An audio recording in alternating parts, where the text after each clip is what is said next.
عید الفطر کی آمد ہے اور گزشتہ سالوں کی طرح اس سال بھی پورے ملک میں سیکیورٹی ریڈ الرٹ ہے۔ کل دہشت گردی کا تیسرا واقعہ رات گئے کراچی کے لیاری کے علاقے میں ہوا۔ لیاری کے مخصوص حالات بار بار کہہ رہے ہیں کہ لیاری دراصل ٹک ٹک کرتا ہوا ایک بم ہے۔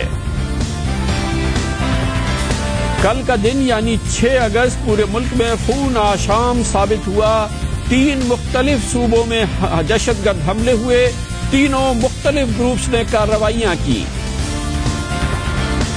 ملک میں ہوابازی کے شعبے میں اصلاح ہو، اس کے لیے وزیر اعظم نواز شریف نے ایک ویژن دیا تھا اور ٹیم سامنے لائے تھے۔ اب پوری کی پوری ٹیم فارغ ہو گئی ہے اور وزیر اعظم کی ہوابازی کے حوالے سے اصلاح کا خواب فی الحال چکناچور نظر آتا ہے۔ امریکہ نے آج دعویٰ کیا ہے کہ القاعدہ کو کم از کم پاکستان میں اس نے پارا پارا کر دیا ہے۔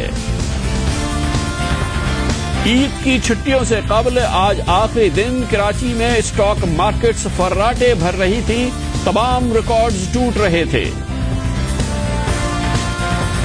دن بھر کی اہم ترین خبروں، تبصروں اور تجزیوں کے ساتھ آپ دیکھ رہے ہیں پروگرام آج کامران خان کے ساتھ۔ السلام علیکم، میں ہوں کامران خان۔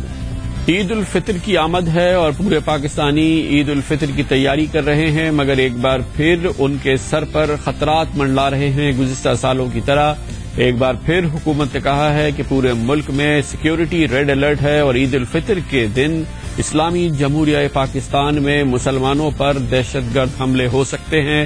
یہ پہلی بار نہیں ہے، گزشتہ سالوں میں بھی ایسا ہوا ہے اور اس سال بھی اسی قسم کا پیغام حکومت پاکستانیوں کو دے رہی ہے۔ اس سلسلے میں سب سے بڑا سیکیورٹی الرٹ خود پاکستان کے دارالحکومت اسلام آباد میں ہے، جہاں پر سخت چوکسی کی جا رہی ہے۔ آنے جانے کی راستوں پر رکاوٹیں کھڑی ہیں اور سامان لے کر آنے والے ٹرکس کو اسلام آباد میں داخل نہیں ہونے دیا جا رہا۔ حکومت کہتی ہے کہ اس کے پاس مستند اطلاعات ہیں کہ بڑے حکومتی دفاتر پر، حکومتی نشانوں پر حملے کیے جا سکتے ہیں اور اس کے لیے وفاقی دارالحکومت میں دہشت گرد داخل ہو رہے ہیں یا داخل ہو سکتے ہیں۔ اسی وجہ سے آج کام کے آخری دن میں اسلام آباد میں طویل ٹریفک جیم دیکھنے میں آیا اور ہر طرف ایک ارتعاش تھا، لوگوں میں پریشانی تھی کیونکہ سیکیورٹی الرٹ کی وجہ سے آنا جانا مشکل تھا اور اس کے ساتھ ہی خوف و ہراس کے بادل تھے جو پاکستان کے دارالحکومت پر منڈلا رہے تھے۔ اسی قسم کی صورتحال پاکستان کے دوسرے شہروں میں ہے، گو کہ سب سے ابتر صورتحال آج اسلام آباد میں ہی نظر آئی۔ کراچی کا کینٹ اسٹیشن فوج کے حوالے کیا جا چکا ہے۔ اس کے ساتھ ساتھ یہ سب سے بڑا سیکیورٹی الرٹ ہے کہ پاکستان کی جیلوں پر بھی حملے ہو سکتے ہیں۔ مختلف جیلیں جن کو ہائی سیکیورٹی کہا جا رہا ہے، جن پر سب سے زیادہ خطرہ ہے، ان میں ایک بار پھر سندھ میں سکھر کے مقام پر سینٹرل جیل شامل ہے، جس کی سیکیورٹی کمزور بتائی جا رہی تھی اور اس کے لیے اقدامات کیے جا رہے ہیں۔ اسی دوران ایک اور دہشت گردی کا واقعہ ہوا ہے۔ کل پاکستان میں 2 بڑے دہشت گردی کے واقعات ہوئے تھے۔ بولان میں پنجاب جانے والے مزدوروں کو نشانہ لگا کے چن کے قتل کر دیا گیا تھا۔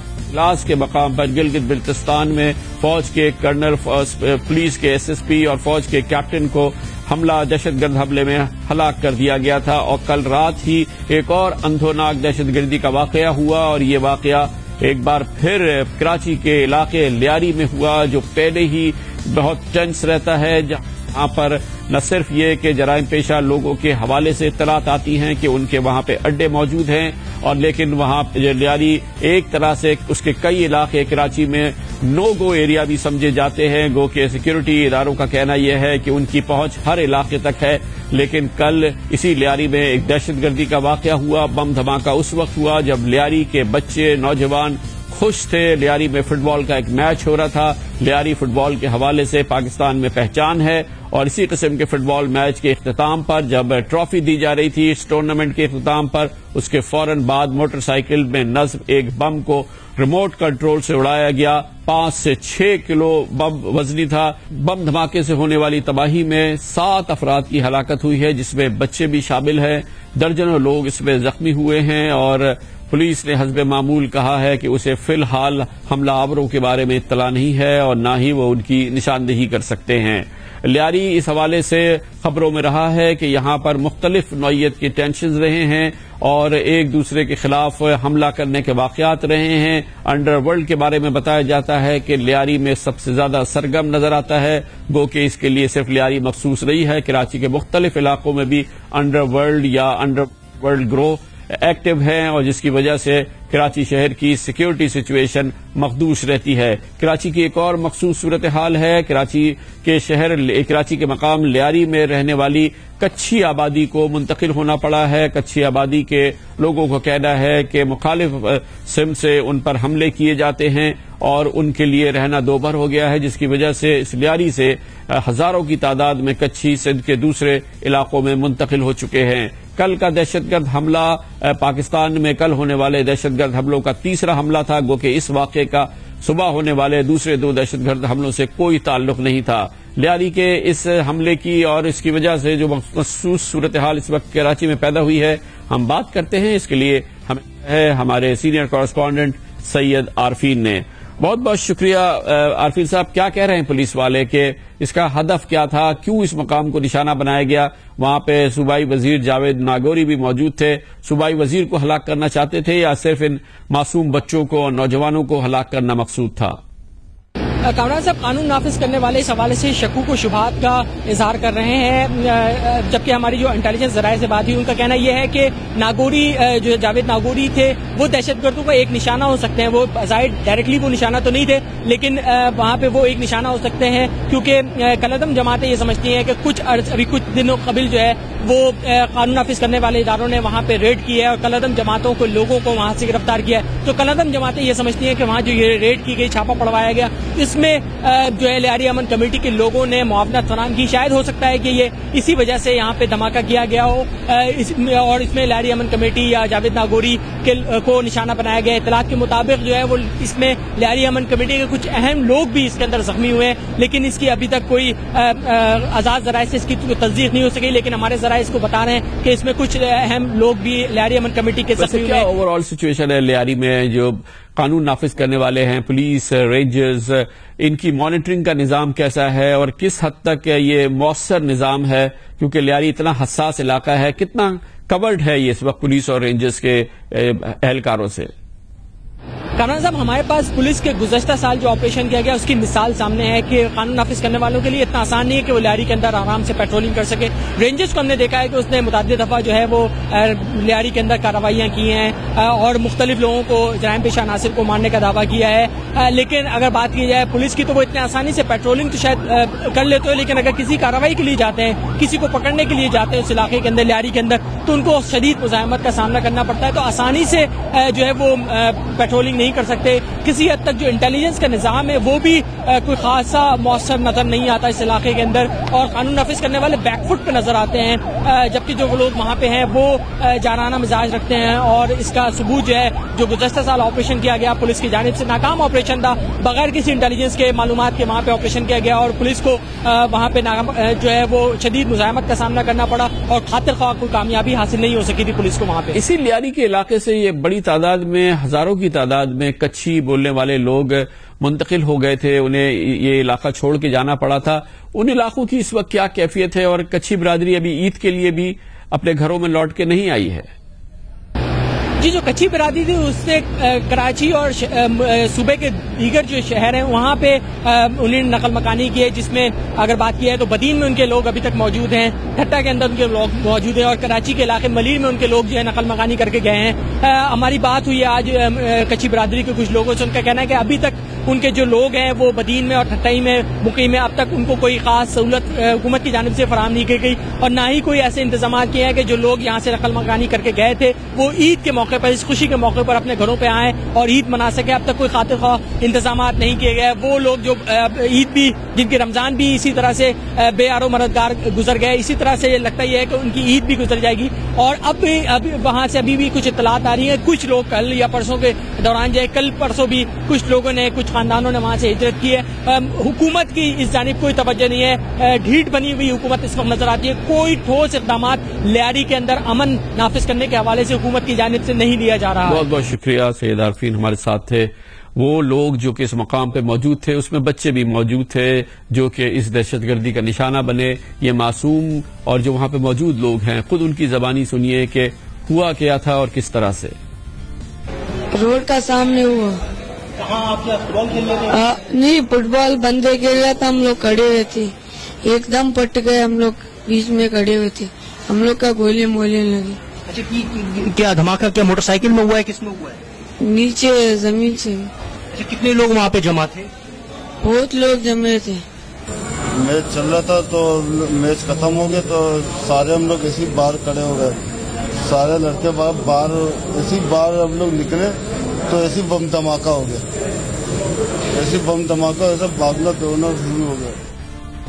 اور بم دھماکہ اور یہ حملہ صرف لیاری میں نہیں ہوا. صرف کل کے روز اسی قسم کے حملے اور اسی طرح سے معصوموں کی جانیں پورے پاکستان میں گئیں. اس میں نہ صرف یہ کہ عام شہری، معصوم شہری، غریب پاکستانی اپنی جانوں سے ہاتھ دھو بیٹھے. پاکستانی فوج کے ایک کرنل نے، پولیس کے ایک SSP نے اور ایک کیپٹن نے بھی کل ہونے والے دہشت گرد واقعات میں اپنی جانیں کھوئی ہیں. 6 اگست پاکستان کے لیے خون آشام ثابت ہوا اور ایک اور بھیانک پیغام نئی حکومت کے لیے چھوڑ گیا. اس کے بارے میں بات کرتے ہیں کمرشل بریک کے بعد.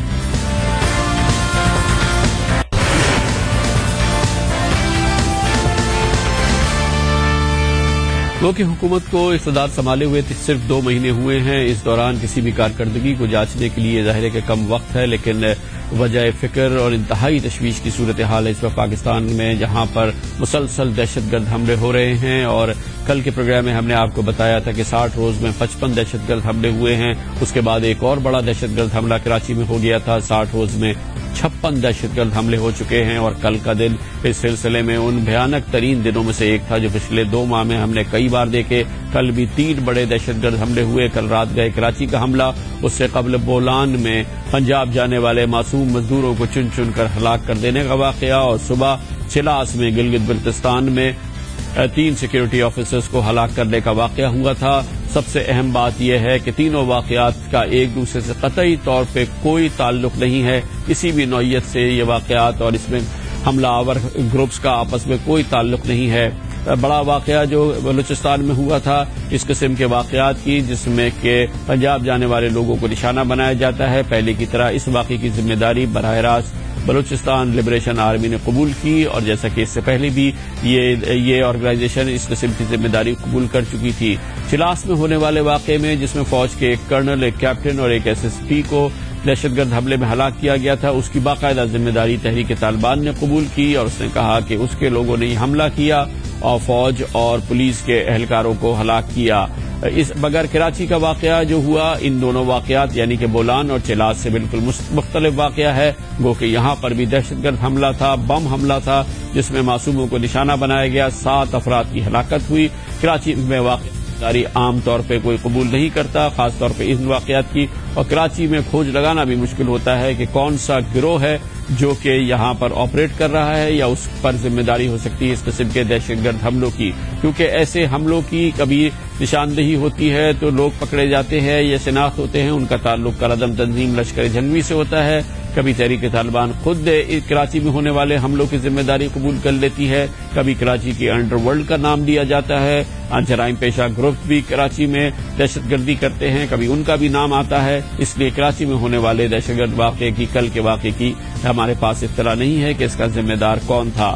لیکن سب سے اہمیت کی بات یہ ہے کہ 24 گھنٹے میں 3 دہشت گرد حملے اور پاکستان کے 3 بڑے علاقوں میں یہ حملوں کا نشانہ بنایا گیا. اور ایک بار پھر وہی معاملہ جو کہ اب بین الاقوامی میڈیا میں بھی بہت شدت سے ڈسکس ہو رہا ہے کہ پاکستان کے 2 ماہ کے دوران نئی حکومت کو جو سیکیورٹی چیلنجز کا سامنا ہے اس نے کم از کم پاکستان میں سیکیورٹی ایشوز کے حوالے سے حکومت کے لیے ایک بہت بڑا بحران پیدا کر دیا ہے. اور اس کی نشاندہی آج ایک مضمون میں بھی ہوئی ہے جو اب برطانوی اخبار گارڈین نے لکھا ہے. پاکستان کی سیکیورٹی صورتحال 3 دن میں 3 حملے، 6 اگست ایک خون آشام تاریخ تحریر کر گیا. اس پر بات کرتے ہیں اور اس کے لیے ہم نے جوائن کیا ہے پاکستان کے سینئر سیکیورٹی ایکسپرٹ جناب امتیاز گل سے. بہت بہت شکریہ امتیاز گل صاحب. آپ فرمائیے گا کہ یہ 2 مہینے میں جس طرح سے دہشت گرد حملے ہوئے ہیں، پچھلے 24 گھنٹے کے دوران 3 دہشت گرد حملے، تینوں ایک دوسرے سے بالکل جدا، تینوں گروپس کا آپس میں کوئی تعلق نہیں، تینوں مختلف قسم کے ٹارگٹس ہیں. آپ کے خیال میں یہ کیا ہو رہا ہے؟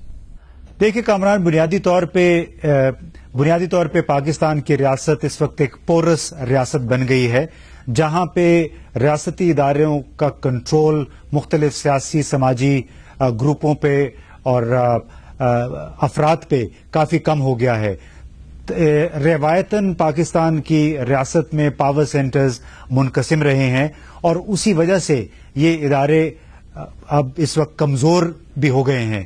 اب اگر آپ دیکھیے کہ ان کے اندر جو تنظیمی کمزوریاں ہیں، اس سے نہ صرف ہمارے عسکریت پسند، نہ صرف جہادی، بلکہ جرائم پیشہ افراد اور ایسے گروہ جو کہ ریاست کے ساتھ جن کی سوچ ہم آہنگ نہیں ہے، وہ بھی اس کے خلاف سرگرم ہیں. تو اگر آپ دیکھیں شمال سے لے کے جنوب تک اور جنوب مغرب تک یعنی بلوچستان میں، تو جو لوگ پاکستان کی حکومت کے خلاف ہیں، جو لوگ پاکستان کے مفادات کے خلاف ہیں یا پاکستان کے بنیادی نظریے سے اختلاف رکھتے ہیں، وہ ریاستی اداروں کی اندرونی کمزوریوں کا فائدہ اٹھاتے ہوئے اپنے اپنے ایجنڈے پہ عمل پیرا ہیں. تو یہ بتائیے گا کہ بنیادی طور پہ لا اینڈ آرڈر تو ذمہ داری ہے صوبائی حکومتوں کی، تو جو صوبائی حکومتوں کی کارکردگی ہے ان کو ہم بے چارہ کہیں، یا وفاقی حکومت نے جو اس سلسلے میں سیکیورٹی امبریلا دینا ہے یا اس پوری کاؤنٹر ٹیررزم کی حکومتی پالیسی کو ترتیب دینا ہے، وہاں کچھ نہیں ہوا ہے. کیا کہیں حکومتی رسپانس کو؟ ہم صوبوں میں بھی ایک صوبے کی صورتحال ہمارے سامنے ہے اور وفاق سے بھی جو رسپانس آیا اس کے بارے میں. بنیادی طور پہ ہمیں یہ سمجھنا چاہیے کہ جب ریاستی ادارے کمزور ہوتے ہیں، چیلنجز ان کمزوریوں سے کہیں زیادہ بڑھ جاتے ہیں. یعنی گزشتہ 10 برسوں میں مختلف عسکریت پسند اور جہادی گروپوں کی تعداد میں، ان کے عزم و حوصلے میں کئی گنا اضافہ ہوا ہے. اس اضافے کے مقابلے میں جو کہ ہم نے اپنے انٹیلیجنس ادارے اور دوسرے سیکیورٹی اداروں کی استعداد میں دیکھا ہے، چاہے وہ وفاقی سطح پہ ہیں چاہے صوبائی سطح پہ ہیں، اس وجہ سے جتنے بھی غیر ریاستی عناصر ہیں وہ ان کمزوریوں سے فائدہ اٹھا رہے ہیں. دوسری بات، نہ تو گزشتہ دور حکومت میں ہمیں کوئی مؤثر قانون سازی دیکھنے کو ملی، نہ موجودہ حکومت کے دوران. موجودہ حکومت ہم نے سنا ہے کام کر رہی ہے، ایک سیکیورٹی پالیسی بن رہی ہے جس میں کوشش کی جائے گی کہ تمام ریاستی ادارے یعنی فوج اور سویلین پولیس، انٹیلیجنس ادارے مل کے ایک ایسا میکنزم تیار کریں جس کی مدد سے پیش بندی کی جا سکے، انسداد دہشت گردی کی جا سکے اور ان گروپوں کی اور غیر قانونی سرگرمیوں کی ریاست کے خلاف پیش بندی کی جا سکے. لیکن آیا اس میکنزم کے ذریعے پاکستان کے وفاقی سطح پہ اور صوبائی سطح پہ پولیس کو زیادہ بہتر انداز میں ٹرین کیا جائے گا، ان کو ٹیکنالوجیکل ان کی کیپیسٹی بہتر بنائی جائے گی، ان کی جو ویژن ہے ان کے اندر پولیس افسران کی ویژن آیا بہتر ہو پائے گی اس کے ذریعے؟ یہ ایک بہت بڑا سوالیہ نشان ہے ہم سب کے لیے، کیونکہ اب تک جو ہم نے دیکھا ہے خاص طور پہ گزشتہ 6-7 برسوں میں، اور جو رسپانس آتی ہے دہشت گرد حملوں کے جواب میں کہ آپ نے یہاں بیریئر کھڑا کر دیا، وہاں بیریئر کھڑا کر دیا، تو بات سمجھنے کی یہ ہے کہ جو لوگ حملہ کرتے ہیں ریاستی اداروں پہ، وہ لوگ سیکیورٹی بیریئر کے ذریعے نہیں آتے ہیں. جس طرح ڈیرہ اسماعیل خان کی جیل پہ حملہ کرنے والے لوگ نہ تو سیکیورٹی چیک پوسٹ کے ذریعے آئے اور نہ ہی اپنے ساتھیوں کو ان چیک پوسٹ سے لے کے گزرے، بلکہ وہ ایک غیر روایتی رستے اختیار کرتے ہیں. تو ضروری ہمارے لیے یہ ہوگا اور دیکھنا یہ ہوگا کہ نئی پالیسی میں کس طرح غیر روایتی انداز میں الیکٹرانک سرویلنس یعنی الیکٹرانک پری ایمپٹیو جس کو کہتے ہیں کہ آپ اس انداز میں خفیہ معلومات اختیار کریں کہ نہ تو آپ کو اندر جانے کی ضرورت پڑے اور اس کے ساتھ ساتھ آپ کو معلوم بھی ہو جائے کہ کون کہاں پہ ہے اور کیا کر رہا ہے. یہ بھی خبریں ہیں کہ شاید انتہا پسند گروپ پاکستان کے بارڈر کے باہر بھی حملہ کرے اور پاکستان کے خارجہ حوالے سے جو ہے وہ معاملات خراب ہو جائیں. تو یہ جتنے بھی گروپس ہیں جو کہ یہ کارروائیاں کر رہے ہیں وہ حکومت سے کس چیز کا بدلہ لے رہے ہیں؟ بنیادی طور پہ جو بیج بویا گیا تھا پاکستان میں ایک غیر ریاستی گروہوں کو پروموٹ کرنے کے لیے، ان کو کشمیر میں استعمال کرنے کے لیے کئی سال پہلے، وہ اب ایک تناور درخت بن چکا ہے. اس کے بہت سارے بچے آس پاس گھوم رہے ہیں، کشمیر سے لے کے وزیرستان اور افغانستان تک، اور ان میں سے کئی ایسے لوگ ہیں جن کا ریاستی گروپوں کے ساتھ، ریاستی مشینری کے ساتھ کوئی لینا دینا نہیں ہے، لیکن وہ ریاست سے ناراض ضرور ہیں. ان کے خیال میں حکومت پاکستان کی آرمی غداری کی مرتکب ہوئی ہے، امریکہ کے ساتھ تعاون کے ذریعے، نیٹو ممالک کے ساتھ تعاون کے ذریعے، اور ان کا یہ خیال ہے کہ چونکہ امریکہ کے ساتھ مل کے ڈرون حملے ہوتے ہیں، آپریشنز ہوتے ہیں، قبائلی علاقوں میں معصوم بچے عورتیں مارے جاتے ہیں مختلف حملوں میں، اس کا بدلہ لینے کے لیے یہی گروپ سرگرم عمل ہیں پاکستان کے دوسرے علاقوں کے اندر. یہ اس کی ایک جہت ہے. دوسری جہت القاعدہ ہے. القاعدہ کے ساتھ ہمدردی رکھنے والے تمام گروہ اس وقت جہاں جہاں ان کو موقع مل رہا ہے پاکستان کی ریاست سے بدلہ لے رہے ہیں ان آپریشنز کا جو کہ القاعدہ کے خلاف گزشتہ 11 برسوں سے جاری ہیں. ان کو بچوں کو، نوجوانوں کو اس طرح ٹرین کیا جاتا ہے، ان کے ذہن میں یہ بات ڈالی جاتی ہے کہ امریکہ، پاکستان اور نیٹو کے دوسرے ممالک مل کے ہمارے بچوں کو وزیرستان، بلوچستان میں مار رہے ہیں، تو ان کے بچوں کو بھی، ان کے نوجوانوں کو، عورتوں کو بھی آپ اس طرح نشانہ بنائیں تاکہ ان لوگوں کو اذیت ہو. تو بنیادی طور پہ جو گروہ پاکستان کے ریاستی نظریے سے، ریاستی پالیسیوں سے اتفاق نہیں کرتے اور القاعدہ کے نظریات میں یقین رکھتے ہیں، وہ اس وقت سرگرم عمل ہے پاکستان کے مختلف علاقوں میں. بہت بہت شکریہ امتیاز گل. ہمارے ساتھ ایک کمرشل بریک کے بعد ذکر کریں گے جناب وزیر اعظم نواز شریف کے ذہن میں جو اصلاحات کے پروگرام تھے ان میں ہوا بازی سر فہرست تھا، اور اس سلسلے میں انہوں نے ہوا بازی کی ایک علیحدہ وزارت بھی بنائی، ایک مشترک ٹیم بھی میدان میں اتاری، اور مگر صورتحال اس وقت یہ ہے کہ نہ ہی وہ ٹیم میدان میں رہی ہے، ان میں سے تمام کے تمام استعفے دے کے جا چکے ہیں. ان کا ہوا بازی ویژن بھی فی الحال ہوا میں معلق نظر آتا ہے. ضرور یہ ایک سیٹ بیک ہے جناب نواز شریف کی ہوا بازی ویژن کا، کیا یہ ایک سبق ہے؟ اس کے بارے میں بات کرتے ہیں کمرشل بریک کے بعد.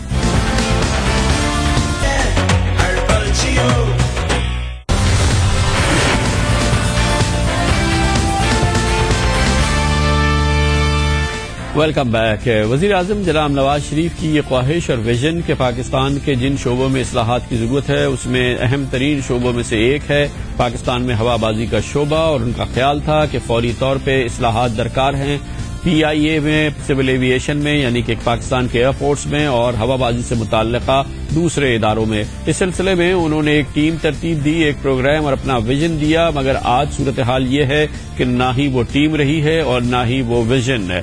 کل اور حالیہ دنوں میں اس سلسلے میں آخری کیل ان کے اس خواب میں ٹھوکی گئی جب ان ممبران نے جنہیں کہ PIA کے بورڈ آف ڈائریکٹرز میں شامل کیا گیا تھا، پاکستان کے انتہائی اہم، بہت عزت والے معتبر لوگ، تاجر، جن کو کہ PIA کے بورڈ میں شامل کیا گیا تھا، ان سب نے یکمشت اس سے استعفیٰ دے دیا ہے.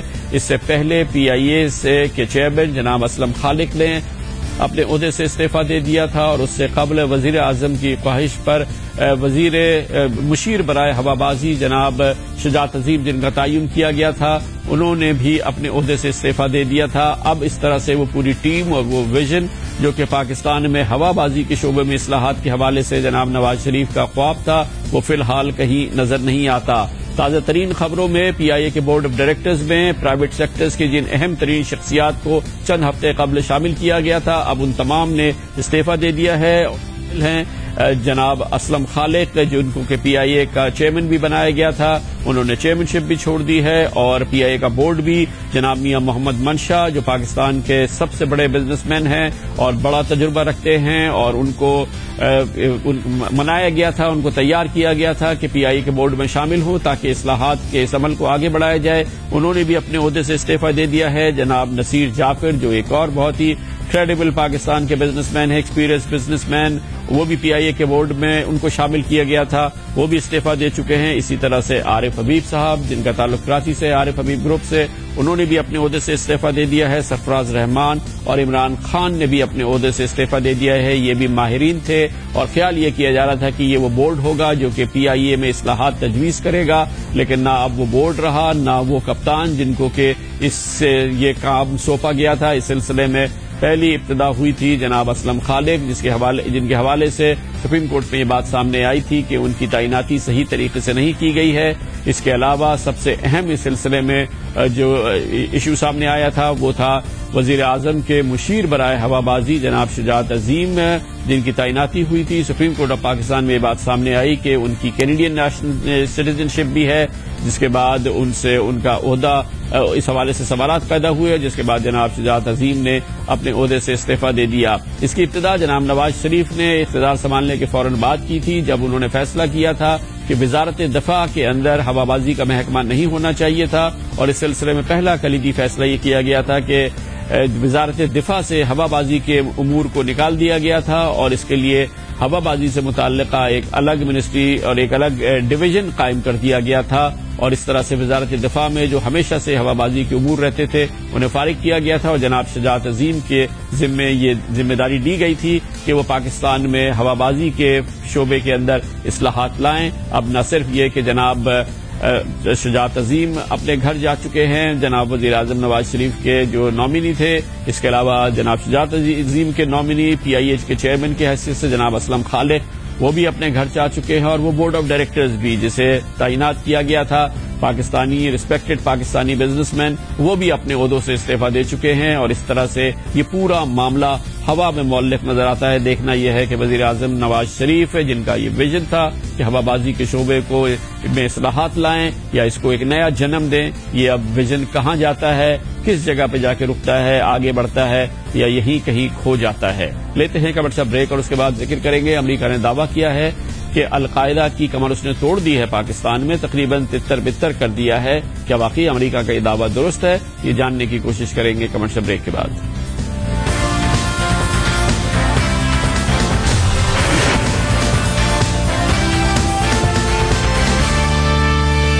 امریکہ میں سرکاری طور پر حکومت کی جانب سے یہ دعویٰ کیا گیا ہے کہ کم از کم اب پاکستان میں القاعدہ کی کمر توڑ دی گئی ہے اور القاعدہ عملاً پارا پارا ہو چکی ہے۔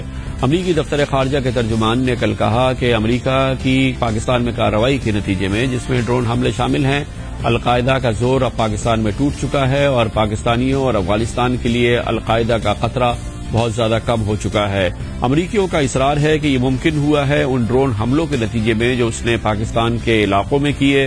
2004 سے اب تک پاکستان کے مختلف علاقوں میں، قبائلی علاقوں میں 342 ڈرون حملے ہیں جو امریکہ نے کیے ہیں، یعنی کہ پاکستان پر پچھلے 8 سالوں میں امریکہ نے 342 حملے کیے جو پاکستان کے علاقوں میں کیے گئے ہیں، اور امریکیوں کا اصرار ہے کہ ان حملوں میں اس نے 2534 دہشت گرد مارے ہیں، جن میں سے اکثریت کا تعلق القاعدہ سے تھا۔ انہوں نے کہا کہ ہر سال ہونے والے دہشت گرد حملوں میں امریکی حملوں میں جو دہشت گرد مارے گئے ہیں وہ ان میں سے اکثریت کا تعلق القاعدہ سے بھی تھا، اور اکثریت ایسی تھی جو کہ غیر ملکی تھی اور ان کی شہریت پاکستانیوں کی نہیں تھی۔ امریکہ کا اصرار کہ القاعدہ کی کمر پاکستان میں اس نے توڑ دی ہے، پاکستانیوں کے لیے القاعدہ بڑا خطرہ نہیں ہے، اس کلیم کو جانچنے کے لیے جاتے ہیں پشاور، جہاں پر ہمارے ساتھ موجود ہیں پاکستان کے معروف سینئر صحافی اور اخبار دی نیوز کے پشاور میں ایڈیٹر جناب رحیم اللہ یوسف زئی۔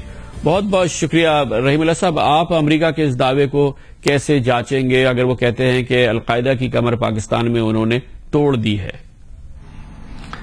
دیکھیں، میرے خیال میں اگر وہ یہ دعویٰ افغانستان کے بارے میں کریں تو پھر تو ٹھیک ہے، اس لیے کہ وہاں پہ القاعدہ کا وجود بہت ہی کم رہ گیا ہے، اور یہ القاعدہ کے لوگ پھر پاکستان آ گئے تھے، یہاں پر بھی کئی ان کے اہم لوگ مارے گئے یا پکڑے گئے، لیکن یہ کہنا کہ مکمل ان کا خاتمہ ہو گیا یا کمر ٹوٹ گئی، شاید یہ قبل از وقت ہوگا۔ دیکھیں، ڈاکٹر ایمن الظواہری جو اس وقت القاعدہ کے سربراہ ہیں، وہ نہیں مارے گئے، نہیں پکڑے گئے، ممکن ہے وہ پاکستان میں ہوں۔ اس کے علاوہ ان کے 2-3 اور اہم لوگ ہیں، سیف العادل ہیں، اسامہ بن لادن کے بیٹے ہیں، اور آئیڈم گڈاہن جن کو اعظم امریکی بھی بولتے ہیں، ان کے بھی ویڈیوز آتے ہیں، اس کے علاوہ اور بھی لوگ ہیں۔ تو یہ القاعدہ کے لوگ اسی خطے میں پاکستان اور افغانستان کی سرحد کے اوپر موجود ہیں، پاکستان بھی آتے ہیں، افغانستان بھی جاتے ہیں۔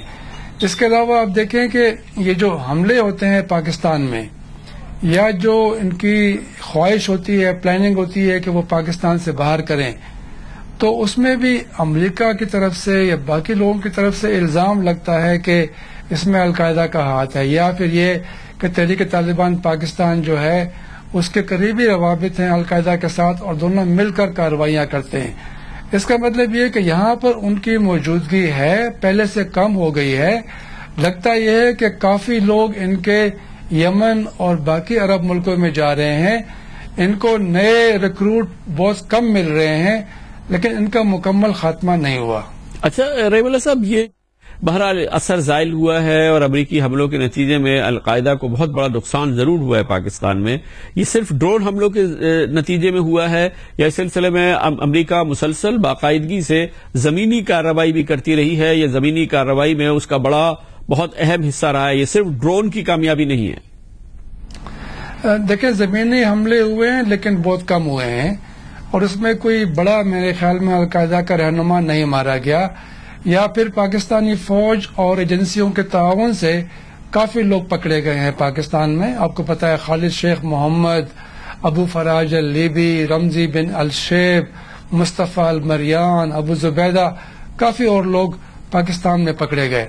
لیکن آپ دیکھیں ڈرون حملوں کے حوالے سے اس میں واقعی لوگ مرے ہیں، لیکن جو امریکی دعویٰ ہے میرے خیال میں وہ کافی انہوں نے بڑھ چڑھ کر کیا ہے، اتنا ایسا نہیں ہے۔ آپ دیکھیں شمالی وزیرستان کی مثال لیں، وہاں کی جو پولیٹیکل ایجنٹ ہے انہوں نے پشاور ہائی کورٹ میں ایک لسٹ پیش کی تھی کچھ عرصہ پہلے، اس میں کہا گیا کہ 2008 سے 2012 تک 894 لوگ ڈرون حملوں میں مارے گئے، کوئی 147 ڈرون حملے ہوئے، اور وہ کہہ رہے ہیں کہ ان حملوں میں صرف 48 غیر ملکی تھے، باقی سارے مقامی لوگ، بچے، خواتین بھی، اس میں مقامی ملیٹنٹس بھی۔ تو اگر 48 غیر ملکی 5 سال میں مارے گئے، اور اس میں القاعدہ کا کچھ اہم لوگ ہیں لیکن اکثر اتنے اہم لوگ نہیں ہیں، تو پھر میرے خیال میں امریکی دعویٰ صحیح نہیں ہے۔ صرف ڈرون حملوں کے ذریعے ان کا خاتمہ نہیں ہوا، بلکہ اور طریقے بھی استعمال ہوئے۔ آپ دیکھیں پچھلے سال جو ڈرون حملے ہوئے پاکستان میں، شمالی وزیرستان، جنوبی وزیرستان، اس میں 3 اہم القاعدہ کے لوگ مارے گئے، باقی بھی القاعدہ کے لوگ تھے لیکن وہ غیر اہم تھے۔ جو 3 اہم لوگ مارے گئے اس میں ابو یحییٰ اللیبی، ابو حفص الشہری اور عطیہ عبد الرحمان۔ باقی اگر 2 پاکستانی جو ان کے القاعدہ کے لوگ تھے، الیاس کشمیری یا بدر منصور، وہ بھی مارے گئے تھے، لیکن یہ جو غیر ملکی ہیں، عربی ہیں، وہ اصل القاعدہ ہیں، اور ان کا ڈرون حملوں سے نقصان ہوا ہے لیکن اتنا نہیں ہوا جتنا امریکی دعویٰ کرتے ہیں۔ بہت بہت شکریہ جناب رحیم اللہ یوسف زئی ہمارے ساتھ تھے۔ آپ نے بارہا ذکر سنا پاکستان میں ہونے والی دہشت گردی، کل ہونے والی بدترین دہشت گردی کے دنوں میں سے ایک دن تھا، لیکن خوب معاملہ ہے۔ پاکستان کے سب سے بڑے شہر کراچی میں اسی دوران کاروباری سرگرمی دیکھنے میں آئی اور ریکارڈ توڑ سرگرمی دیکھنے میں آئی۔ کراچی سٹاک مارکیٹ میں آج بے پناہ کام ہوا، بے پناہ رش تھا، تیزی تھی اور تمام سابقہ ریکارڈ ٹوٹ گئے۔ آج کراچی سٹاک ایکسچینج کا انڈیکس 600 پوائنٹ سے زیادہ بڑھ گیا۔ اس کے بارے میں بات کرتے ہیں کمرشل بریک کے بعد۔